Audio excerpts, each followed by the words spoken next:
के पतैया, अंगिया से बनल लेके मिठैया। दूरी धतुरिया बेल के पतैया, अंगिया से बनल लेके मिठैया। आ गइनिए मोरे भोला जी, दे दीना हमारा प्यार के हथवा, जलवा चढ़ावे के सथवा सथवा। भोला जी दे दीना प्यार के हथवा, जलवा चढ़ावे के सथवा सथवा।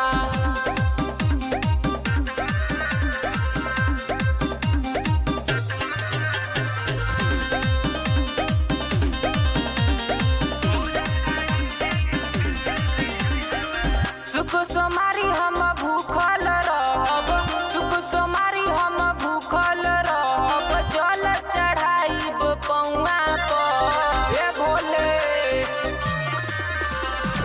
सुख सोमारी हम भूखल रहब। आरती उतारब रउआ पर, दे दीना हमारा प्यार के हथवा, जलवा चढ़ावे के सथवा सथवा।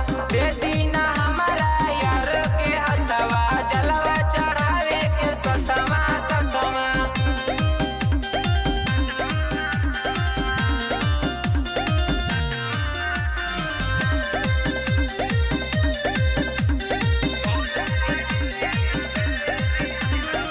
टूटे ना बंधन ना छूटे ई हथवा, टूटे ना बंधन ना छूटे ई हथवा।